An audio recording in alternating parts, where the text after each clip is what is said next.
Uganda is not a third world country. It is only our leaders that are third world leaders. Now, you got a first world leader. Let's go for that. When I am president, the lowest earning police officer or soldier or prison officer will be earning 1 million shillings. Friends, this is not rocket science. It is not going to begin with my presidency. It has been done before. It is a question of waking it up. I also intend to streamline the promotion criteria in the armed forces and of course in the police, which will be based on merit and not technical know-how. Never again will soldiers be forced to join the police. I say this again. Never again will soldiers be forced to become police officers like we see today, because they had the option of joining the police, but they decided to join the army. In our plan, the better option is not to recruit from the police, from the army to the police, but instead to improve and empower the police so that they can become better and operate better. I will improve their housing and health care. Low-ranking and middle-ranking officers must be entitled to free quality health care as the high-ranking officers. Our government will find opportunities for the spouses of the soldiers and police officers to ensure that they are each contributing to the livelihood of their families. In a new Uganda, there will be mutual love and respect between those in uniform and the ordinary citizen of Uganda. When I become president, we shall introduce a contract arrangement for the security officers.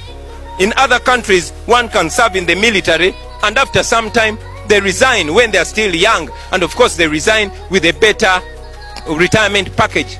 But today they are all tied. Even when they want to resign, they cannot. One should be proud to serve in the military or in the police and resign. So we shall make it on contract so that we make that job so nice for you to work.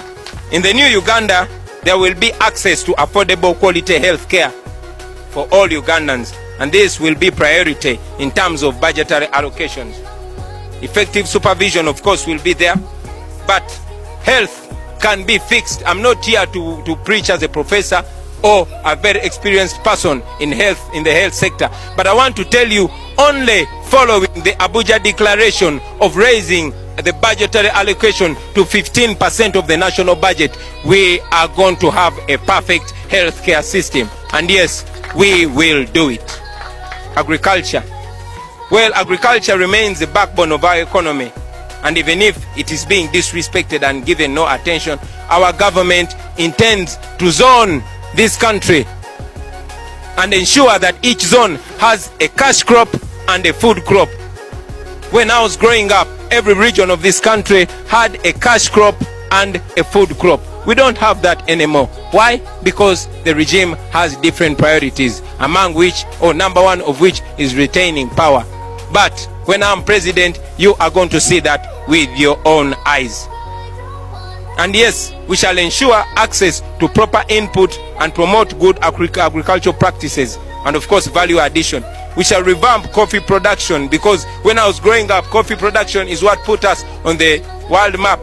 I can guarantee you that our government will ensure that by 2025 Uganda exports 50 million bags of coffee. 50 million. And I sign because I will be president. Science and technology. I cannot talk so much about this, friends. Many of you are members of my generation, and you know how this is going to revamp our country. Our government will focus on promotion of science and technology as a catalyst for economic growth and development. This is going to be done through allocation of funds to schools that are specifically majoring in that. And of course, we shall establish innovation hubs in every sub-region of Uganda. Our school-going children should receive world-class ICT, access to water and electricity. Friends, the vast majority of Ugandans have no access to clean water.